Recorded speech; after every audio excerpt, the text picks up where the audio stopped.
Praise the lord. యెషయా 51:16 చివర్లో, నీ నోట నా మాటలు ఉంచి నా చేతి నీడలో నిన్ను కప్పి ఉన్నాను అని దేవుడు మనకు వాగ్దానం ఇచ్చి మన నోటిలో మాట ఉంచినాడు. ఆ మాటను మనము మరి ఇతరుల కొరకు ఉపయోగించాలి. అది ఏ విధంగా ఉపయోగించాలి, మరి ఏ విధంగా ఉపయోగించకూడదు అనేది మనము చెప్పుకుందాము.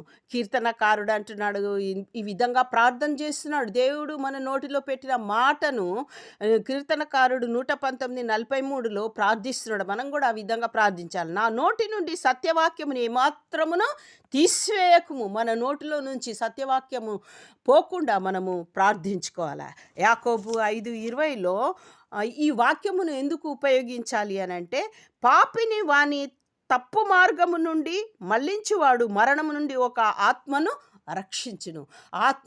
తప్పు మార్గంలో, పాప మార్గంలో పోవు వారిని రక్షించాలి. వారి ఆత్మను మనం రక్షించు వారమై ఉండుటకు దేవుడు మనకి ఈ వాక్యమును పెట్టిండు. ఈ పాపము ఏ విధంగా గర్భం దాలుస్తుందంటే, యాకోబు 1:15లో దురాశ గర్భమును ధరించి పాపం కరగా ఆ పాపం పరిపక్వమై మరణమును కానీ, ఇది పరిపక్వం అయ్యేదాకా ఒకని మార్గమును మనం చూస్తూ ఉండకూడదు.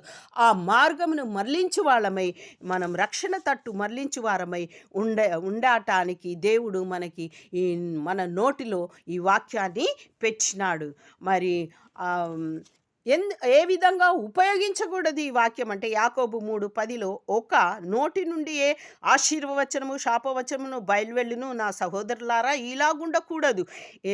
ఎట్లా అంటే, ప్రతి వారి యొక్క ఏ నరుడిని కూడా నాలుకనట సాధు చేయనేరుడు, అది మరణకరమైన విషంతో నిండినది, అది నిరర్గళమైన దుష్టత్వమే అని అంటున్నాడు. అంటే దుష్టత్వంతోనే ఉంది అది.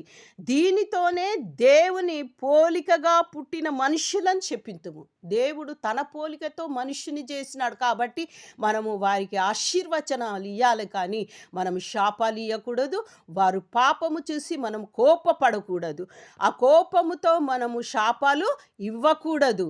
ఎందుకనంటే దేవుని పోలికగా ఆ మనుష్యుని దేవుడు చేసినాడు కాబట్టి దేవుని పోలికను మనము ఏం చేయొద్దు, శాపవచనాలు పలకవద్దు. 11వ వచనం, నీటి బుగ్గలో ఒక జలము నుండి తీయని నీరు చేదు నీరు ఊరది కదా, అందుకనే మన నోటిని ఆశీర్వాద వచనాలే పలకాలి. యాకోబు 1:20లో, ఎందుకనగా నరుని కోపము దేవుని నీతిని నెరవేర్చదు. మనము దేవుని నీతిని ప్రచురిస్తున్నాం, అనేకులు దేవుని నీతిలోనికి రావటానికి, కాబట్టి అందుకనే మనము కోపపడకూడదు. యాకోబు 3:18లో, నీతి ఫలము సమాధానం చేయు వారికి